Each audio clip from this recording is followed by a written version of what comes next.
Thank you. Madam Clerk, please read the chamber emergency evacuation announcement and public speaker guidelines. Upon activation of the emergency alarm signal, all persons should immediately exit the building. Please use the exits to the left or right front of the council chamber or the east or west stairwell outside the rear doors of the chamber. Do not use elevators or escalators. After exiting the building, proceed down 9th Street and into the assembly area located in the former public safety building parking lot. Able persons should assist visually and hearing impaired visitors with exiting the building. Public speaker guidelines. Individuals wishing to speak during public hearings and the public comment period are generally allowed 3 minutes to speak. Persons appearing before the committee are not allowed to campaign for public office, promote private business ventures, use language of a personal nature which insults or demeans any person, including comments directed at public officials or staff members that are not related to their official duties, or address or question staff members directly. All questions are to be directed to the committee chair. Failure to adhere to the guidelines may result in speakers forfeiting any remaining time, and further disciplinary action is necessary, which can include barring from attendance at future meetings of the committee for a period of 6 months. And Madam Vice Chair, that concludes the announcements, and all members of the committee are in attendance today with the exception of Chair Jordan, and you do have a quorum. Thank you. At this time, we will open the public comment period. Public comment is now open. Is there anyone present who wishes to address this committee regarding items not on today's agenda? Madam Vice Chair, seeing none and no one signed up to speak virtually before the 10 a.m. deadline, the public comment period is now closed and back to the committee. Let's move on to approval of the minutes from the previous meeting. The minutes to be approved are for February 5th, 2025 for the Governmental Operations Special Committee meeting held at 1 p.m. If there are no amendments or corrections, then the meeting minutes will stand approved as presented. Those minutes have been approved. Thank you. Before we move on to other papers for consideration, Ms. Jordan has requested the committee continue to our July meeting agenda item 3, ordinance 2025-136, of which she is the chief patron. With that, I make a motion to continue this paper to the July 23rd meeting. Might I have a second? Second.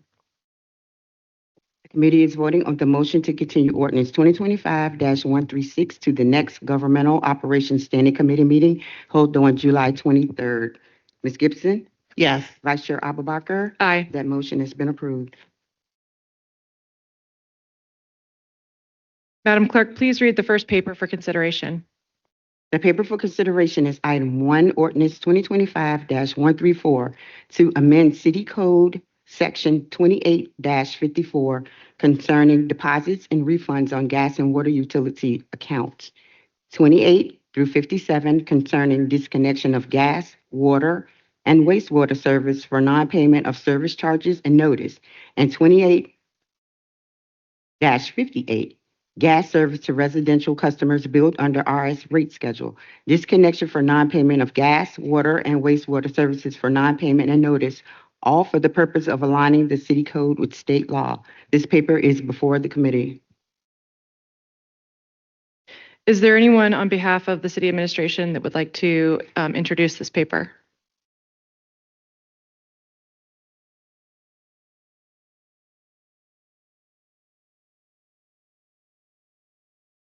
Good afternoon, Scott Morris, Director of DPU. I'd like to introduce this paper to align the city code with the 2024 legislation that was House Bill, make sure I get it right, 904. And those bills, or the state code, prohibits certain times of the year where we can do disconnections, and also times of years where there may be a heat concern for water consumption. The changes that are proposed in this ordinance actually aligns very closely with the state code and makes our ability to do disconnects, it prohibits us from doing those disconnects during periods of high heat. I think it's 95 degrees, and then also time periods right before the holiday season, so that we wouldn't go out and do disconnects on customers. So, any questions regarding the particular application of the disconnects?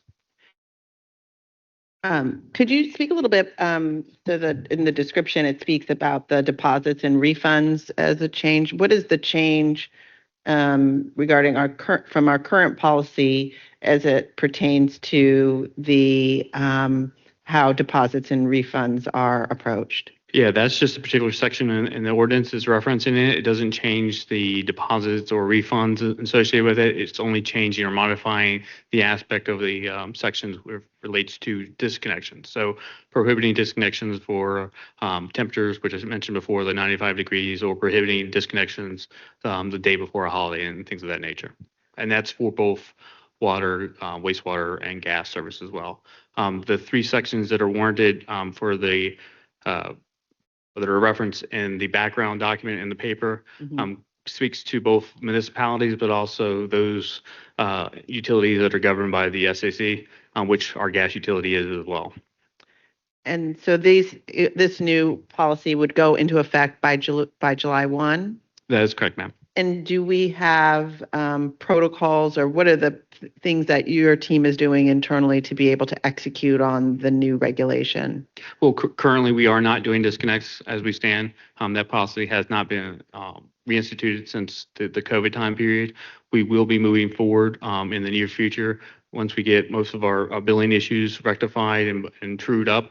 Then we'll start doing disconnects again. So in that time period, we'll start. We'll do some public notifications to their customers just for general awareness, and then we'll update our procedures. But in essence, it does not have a physical impact as we change the code as we stand today. My final question on this is going to the point about not doing disconnects at this point. Is there a way that you can provide the body with an information in terms of if people have had bills that are going back for some time? I mean, I'd be curious to know, if you have a lot of folks with significantly delinquent bills and, how that's going to impact folks who may be quite delinquent to now move forward with a disconnect. Yeah, so we have been over the last, well, at least since my tenure, and probably a little bit before that, actively going out to those customers and asking them to get in alignment with their past due bills. And we offer a variety of payment options. I actually have a breakout of some of what we have as offerings to help those people that are struggling with their bills. What we ask most individuals to do is sign up for Promise Pay. Promise Pay is something that can go over 36 months. It basically spreads out that delinquency over the 36-month period. And in essence, is almost like an interest-free loan to the individual to pay back. And so they would go through, let's just say they had, well, we'll make it easy, $3,600 in delinquency. They do a Promise Pay payment of $100 over 36 months, and that gets added onto their bill. And so over the next 3-year period of time, it slowly brings that back into alignment. And during that time, as long as they sign up to Promise Pay, no disconnection will occur. There is a annotation that's put on their account so that there will be not a disconnect. Thank you. Yeah. Thank you, Director Morris. We will now have a public hearing on the paper. Are there persons who wish to speak in opposition to this paper? Seeing none, are there persons who wish to speak in support of this paper? And seeing no more speakers, the public hearing is closed. Are there questions or comments in addition to that from you? Okay. Okay, I'll now entertain a motion for recommendation regarding this paper. So moved.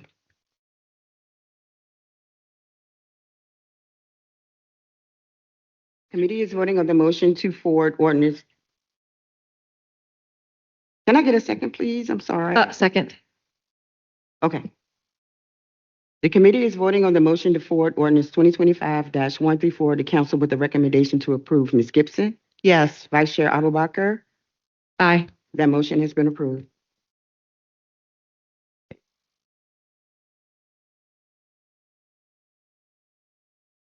The next paper for consideration is item 2, ordinance 2025-135 to authorize the CAO on behalf of the city to execute an agreement between the Virginia Department of Health and the city for the purpose of facilitating the performance of public health services by the Richmond Henrico Health District. That paper is before the committee.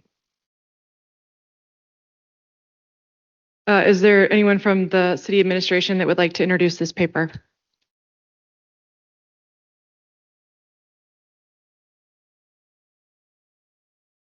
Good Good afternoon, Vice Chair Abubaker, Councilmember Gibson, Dominic Barrett, Senior Policy Advisor in the Human Services Portfolio. The paper before you today is to authorize our standard annual agreement with the Health Department. This is an agreement that VDH executes with all localities across the state. The process is done using the state's fiscal year, so usually in early December, they reach out to localities to begin that process. Largely happens between attorneys at the state and attorneys here in our city attorney's office. And the funds that are cited in this are the funds that were already appropriated in following our fiscal year. So we're appropriated in the FY25 budget. Dr. Perry at Richmond Henrico Health District is also available online if there are questions for her. Thank you. We'll now have a public hearing on this paper.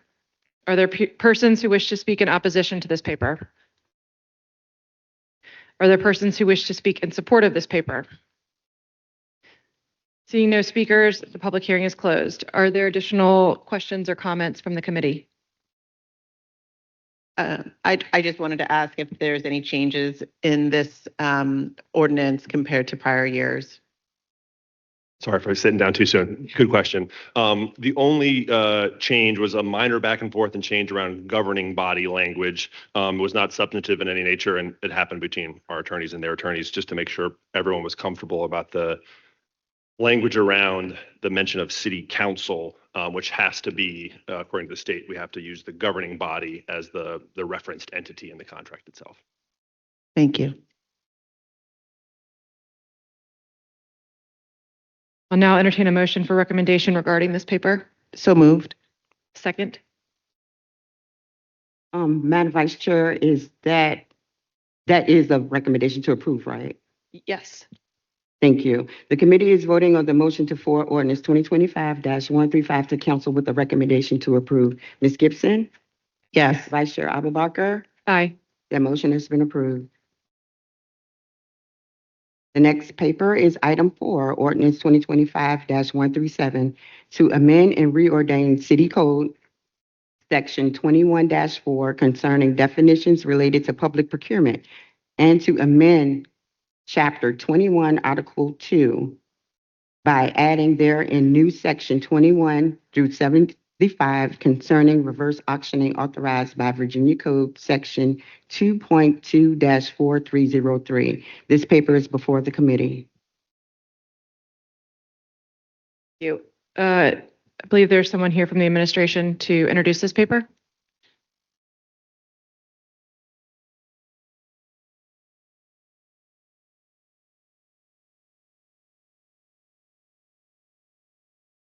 Good afternoon. Renee Alvarez, Department of Procurement Services, the director for the department. This paper provides the ability for procurement services. It adds another tool in our procurement tools, if you will, allows us to do reverse auctioning for the city, primarily for bulk items. I would see this being used for paper, for chemicals that for the water treatment plant, road salt, those type of materials. So if you don't know what reverse auctioning is, I can give you a little quick background. In a typical auction, you'll have the auctioneer will be trying to drive the price up, okay? This is a system that we have as part of our solicitation system, OpenGov.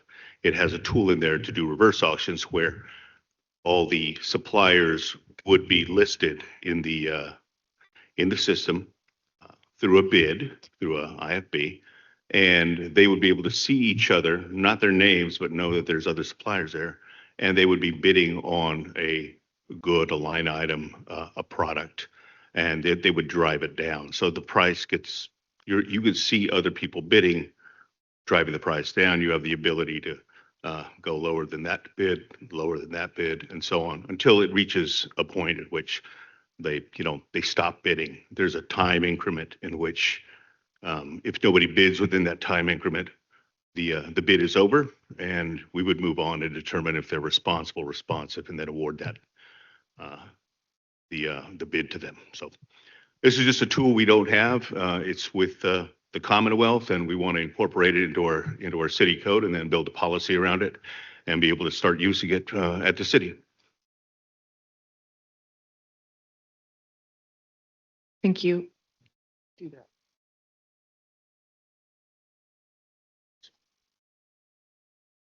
We'll now have a public hearing on the paper. Are there persons who wish to speak in opposition to this paper? Are there persons who wish to speak in support of this paper? Seeing no speakers, the public hearing is closed. Committee, is there any questions from you? Yes, I mean, I was just wondering, are there other localities that are using this approach, and what type of services would we anticipate being able to procure in this way? And I'm wondering, are there certain types of suppliers that are more likely to participate in a program like this versus?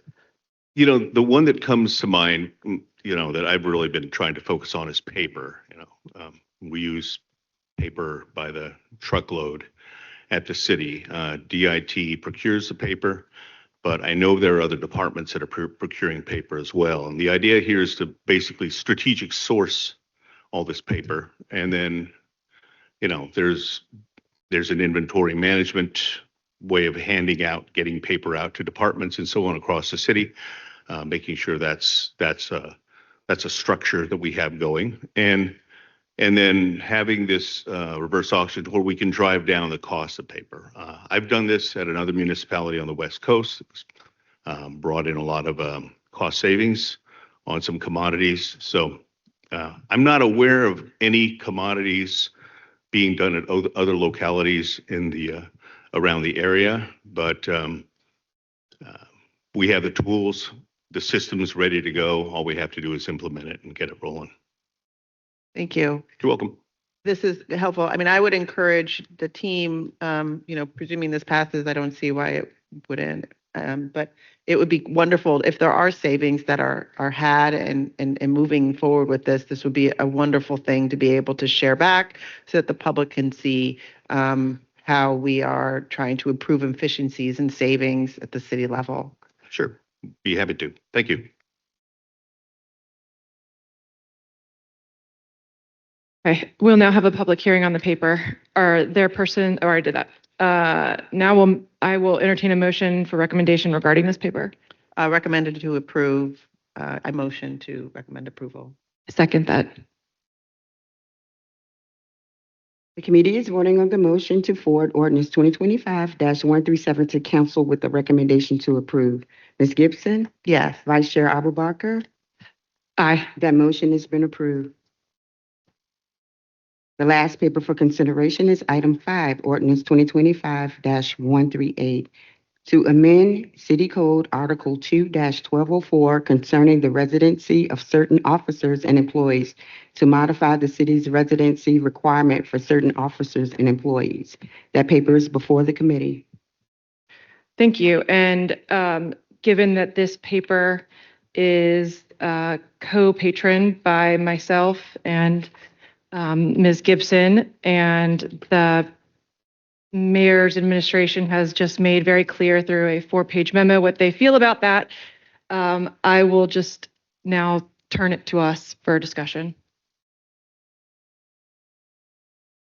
I just want to say thank you, Council Member Abubakar, for your leadership on this. I think over the short time of our tenure, the public largely appreciates the importance of creating a government that delivers for its residents. And I think that the expectation is that and belief is that when folks who work for the city, live in the city, that the city is better for all of us. And I think that there's a reason why the charter was originally designed to put those requirements in place. And I think that the changes were made, and of course I was not here during that time, but I appreciate that there was a time when we felt that Richmond was somehow less than, that we needed to beg people to live here. And certainly that's no longer the case, if it ever was. This is a wonderful city. We win awards. It's a growing city. And so I think that anyone is lucky to live in Richmond and lucky to work for this city. This is a wonderful place. And so thank you for taking the charge, and I support this wholeheartedly. Thank you. I appreciate that, and I appreciate your good stewardship of this as well. I would say that I just met with the mayor and understand and have had wonderful public debate about, his perspective and the perspective of hiring, and why he feels that he needs to have this flexibility in his toolkit, to hire the best talent, and that, in fact, that if we were looking at this empirically, right, this may not be something that is done very widespread across the country. I understand all of those things, but philosophically, it is important that people who build the systems are a part of the systems that they are building and improving.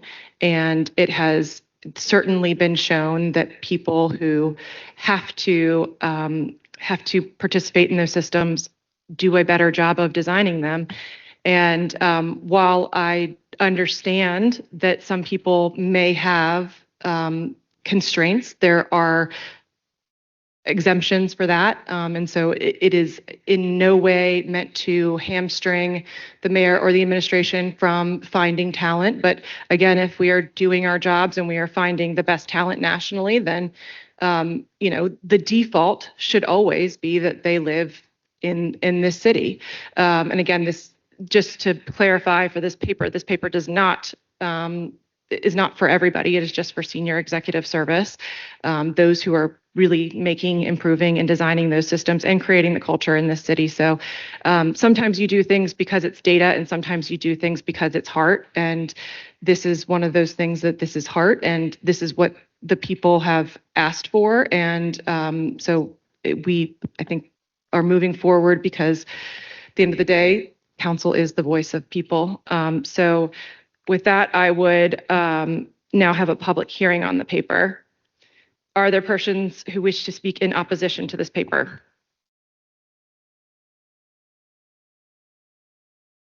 Good afternoon, Vice Chair Abubakar and Councilwoman Gibson. Sharon Ebert, I'm the interim Chief Administrative Officer for the city. And as you pointed out, we just recently sent you Mayor Avula's position on this ordinance. And I would just like to say, I think we're both trying to achieve the same results. Having been here for 6 years and knowing what I encountered when I came here, there were a lot of people in high-level positions, directorships, that did live in the city that were unfortunately not the most competent people that were in leadership positions. And I think the city has worked very hard over the last 4 or 5 years to create an environment and a culture where we support our employees, and most importantly, where we've tried to level the playing field so that we are competing in the region and across the entire state, and sometimes basically across the nation. When we changed our Richmond retirement system to allow employees to be in the Virginia retirement system, I think you have heard from a number of employees and directors how that has leveled our playing field and allows people to come to work for the city who may not have chosen to because of the difference in retirement systems. I would say we've also raised our compensation. And I know that sometimes our compensation looks extremely high, but basically what we've been able to do is to level the playing field again with that. And we are now attracting people from all over the country who see this as a great place to live. And while I would say that a lot of people, most of us who are in leadership roles, and clearly there are already 12 that are living here, and we do so because we like to, and most of my directors, if not all of them, live in the city because it's such a great city to live in. I also know that sometimes for personal reasons, someone may want to live outside of the city boundaries. And since we have such an irregular city boundary, it's not a big circle around downtown. You can sometimes live in Enrico and be closer to the city than if you're living in the far west end or southwest part of the city or even south side. So I'm not sure how the geography helps us. And I would just want you to think about that because I don't want us to go backwards. We are doing such a great job attracting. You have 30 people, seconds, please. and I would hate to think that this would put us at a disadvantage with the other cities that we are constantly competing against to bring great talent here. Thank you.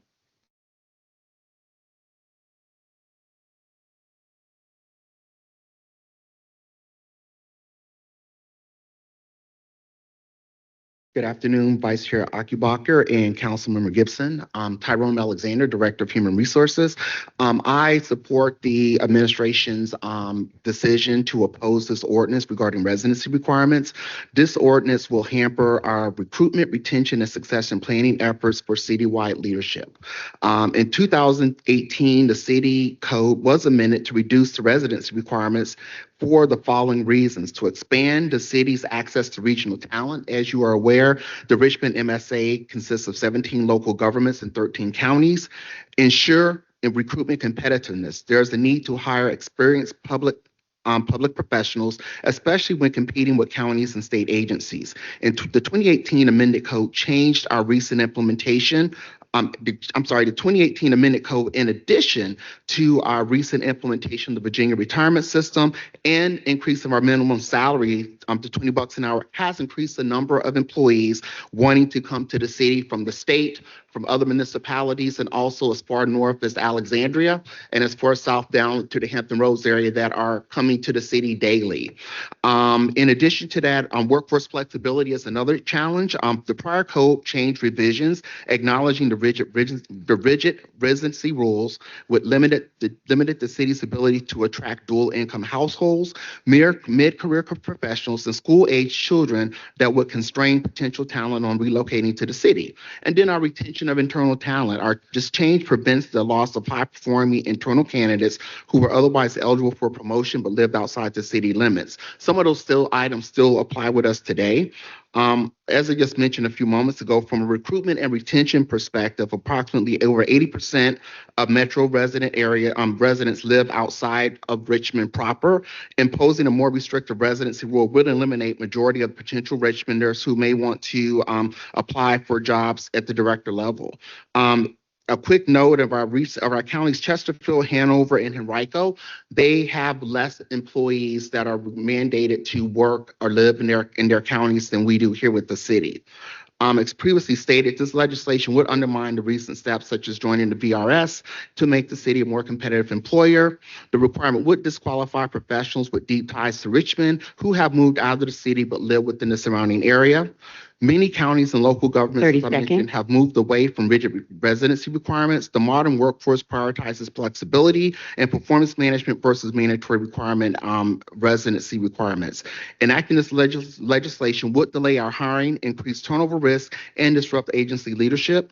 Directors who are promoted internally or recruited from nearby jurisdictions may decline positions if there is a relocation requirement for the job, especially given the city's current housing reality.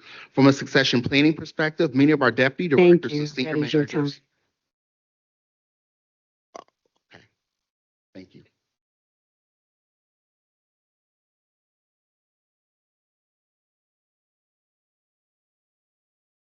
Are there persons interested in speaking in support of this paper?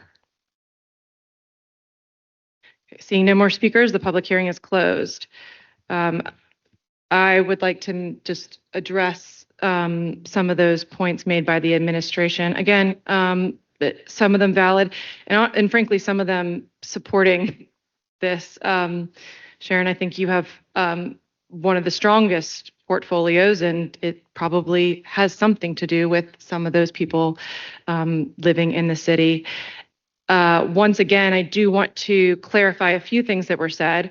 First and foremost, there are already residency requirements in place for a number of senior level executives.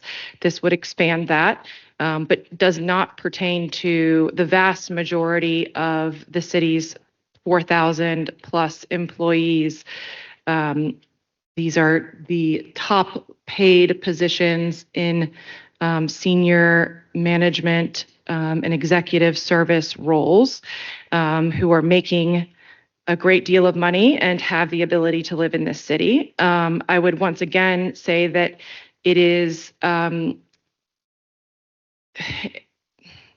it feels disingenuous and verging on disparaging to say that we do not have the ability as a city of recruiting top talent who want to live here. What does that say that we believe about our city? We all choose to live here and to be participants in this community, and it makes us better civil servants and public servants because of that.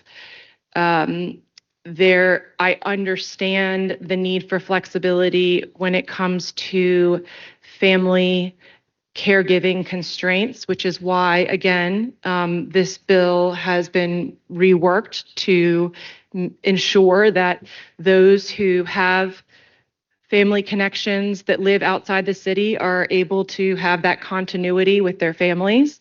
And I would say, once again, if we are saying that we continue to attract talent from as far as north as Fairfax and as far south as Hampton Roads, and we are making national searches for our top executives, then they will not know the difference between living in Henrico and Richmond because they have never lived in either locality. I would also say that this city, for better or for worse, anyone who is from here knows this place or has lived here knows that often this city does not follow suit with Henrico and Chesterfield, and we have a very different approach and needs. And so to compare us to our county counterparts, I would be interested to know, and I will do research on this, as to how many people who work in Henrico, while there's not a residency requirement, do live in Henrico, and how many people in Chesterfield do live in Chesterfield. Part of this is because this city is small, and we do compete with our county counterparts. But again, if you are making $180,000, you should be bringing that back to the city tax rolls in the form of you purchasing real estate here. And again, that's just a philosophical difference, but I wanted to address a few of those key points from the administration. Ms. Gibson? Thank you. Yes, I think that this is poignant, the timing here, because just earlier this week, the body voted to hire a CAO who is bound to live in the city. And so we're excited about that hire, and certainly I don't think anyone would say that that there was a sacrifice made because there was a requirement for that person to live in the city. So given that reality, and also the reality, right, that some time ago, the city moved forward to provide tax benefits to CoStar and to other companies to recruit people to work in the city. And so I think that the benefit comes when not only we're saying people work in the city, but that they live in the city. And I know that we also talk about culture issues in City Hall, and that's going to take time to fix. I believe that this action is directly tied to transforming the culture of City Hall, and I think to really winning public trust. The reality is that residents in the city are paying much more every year in terms of their property taxes. I can guarantee you they will feel a lot better seeing those things change when they know that the leaders in the city are feeling the same that they are. When people know not only is their water off, but that there are leaders in the city who are also dealing with that, it makes it more. I believe it would be a huge step in earning the trust. So again, I'm very much in the support of the paper. My hope is that this is passed by the body and that the administration appreciate the opportunity for that growth in public trust and our partner with us in making this type of change. Thank you. Thank you. I will now entertain a motion for recommendation regarding this paper. I move that we recommend approval. I second. The committee is voting on the motion to forward ordinance 2025-138 to cancel with the recommendation to approve. Ms. Gibson? Yes. Vice Chair Abubakar? Aye. That motion has been approved. Let's move on to staff reports. Thank you, Vice Chair Abubakar. This is Will Perkins, Policy Manager for the Council. I did not record any action items, I think, to follow up from today's meeting. Thank you for everyone for handling everything here. And I just want to give a brief preview for next month. This committee's next meeting will be on Wednesday, July 23rd. It will include the paper that was continued from Chair Jordan, as well as presentations from Human Resources on employee engagement and training, a presentation from my office as a follow-up on a report of reports, and then an update from the Auditor Inspector General's office related to a review of their reports on an annual basis. Thank you. Thank you. There being no further business of this committee, the meeting is adjourned.